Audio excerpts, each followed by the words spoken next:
안녕하세요, 인베스터 제이입니다. 오늘은 차트라는 것이 꼭 참조해야 되는 것인지 그렇지 않은 것인지에 대해서 알아볼 텐데요. 답은 물론 YES입니다. 저는 투자에 있어서 차트라는 게 꼭 참조해야 되는 것이라고 생각을 합니다.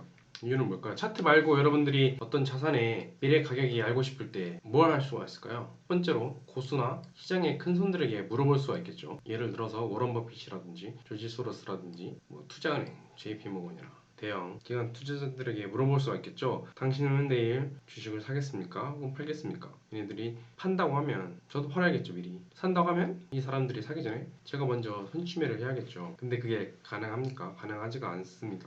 당연한 얘기지만 가능하지가 않아요. 시장 참여자들의 연락처를 우리가 알 수 있습니까? 대부분의 경우에 우리가 알 수가 없어요. 일부 양보해서 연락처를 확보했다고 합시다. 이 사람들에게 물어보겠죠. 물어본다고 해서 이 사람들이 내일 주식을 살지 팔지 거기에 대해서 정말 100% 사실만을 말할까요? 10부 양보해서 이 사람들이 사실만을 말한다고 가정을 해보죠. 또 근데 투자를 하다 보면 자기가 어제 내렸던 결정을 오늘 번복을 할 수가 있어요. 오늘 봤더니 차트가 영 아닌 거죠. 아니면 무슨 악재를 발견했든지 호재를 발견했든지 해서 투자 계획을 얼마든지 1시간 후라든지 하루 후에 혹은 일주일 후에 얼마든지 변경을 할 수가 있는 거예요. 그래서 사실을 들었다 한들 그게 소용이 없을 수가 있죠.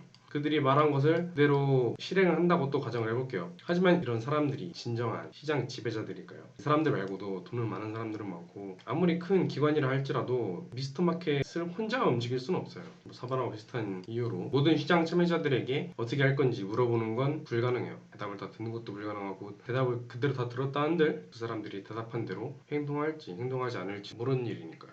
그래서 대표적인 시장 참여자들에게 의견을 물어보는 건 혹은 그들의 의중을 알려고 노력하는 건 소용이 없습니다. 가까운 친구에게 물어보는 건 어떨까요? 이 사람들은 우리가 연락처도 알죠. 내가 그 사람들을 또 믿으니까 사실만을 말해주겠죠. 투자 계획을 변경하더라도 제가 사전에 그들의 최신 계획을 업데이트 받을 수도 있고 하지만 이 사람들은 시장 지배자로 분류되지도 않고 시장을 잘 읽는 사람일 확률도 매우 낮으며 이 사람들 따라갔다가는 오히려 돈을 잃게 되겠죠. 그럼 이번엔 다른 사람에게 의지하지 않고 절대 고수나 시장 지배자로 분류될 수 있는 사람들 혹은 가까운 사람들에게 의지하지 않고 스스로 노력을 해보는 겁니다. 어떻게 스스로 시장 조사를 철저히 함으로써 인터넷을 보거나 신문을 보거나 뉴스를 보거나 내부자 정보를 어떻게든 입수를 해서 개별 종목 혹은 자산의 흐름, 중단기의 단가, 중장기의 단가를 예측을 해보는 거죠. 하지만 이것도 저는 불가능하다고 생각합니다. 돌아다니는 정보가 너무 많아요. 예를 들어서 금 시세를 예측하고 싶을 때 금 상승을 부추기는 그런 요인들을 우리가 조사를 할 수가 있겠죠. 반면에 분명히 금 가격이 하락할 거라는 예상을 가능하게 만드는 정보들도 분명히 존재를 할 겁니다. 이런 것들을 어떻게 우리가 분류를 하나요? 이쪽 정보가 많으면 금값이 오르는 거고 이쪽 정보가 많으면 금값이 내리는 겁니까? 정보의 양과 질이 어떻게 분포를 하든지 간에 사람은 어차피 보고 싶은 것만 보게 되어 있습니다. 이런 뉴스를 원하는 사람은 이런 뉴스를 보고 거기에 치우칠 가능성이 있고 또 금값이 오를 걸 기대하는 사람은 금값이 오를 거다라고 얘기해주는 그런 정보들에 매몰될 수가 있어요. 그렇지 않다 하더라도 떠돌아다니는 정보가 너무 많아서 그걸 정리하다가 지칠 수도 있는 거고요.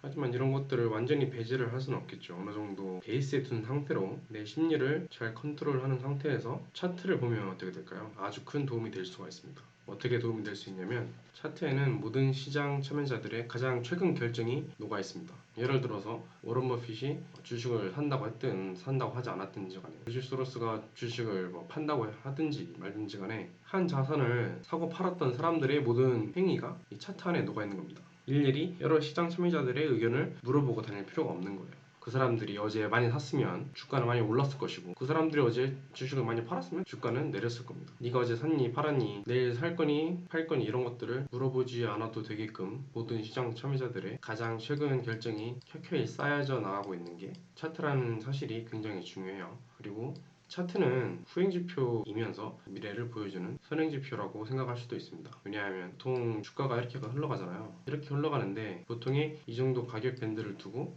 흘러가는 자산의 시세가 있다면 이 지점에서는 파는 게 낫겠죠. 중기 투자자라면. 왜? 여기까지는 떨어질 가능성이 매우 높으니까. 이런 관점에서 봤을 때 차트는 선행지표로 사용될 수도 있는 거죠. 그리고 자산의 시세가 치솟을 때 한번 빠져나가는 투자 그룹이 있어요.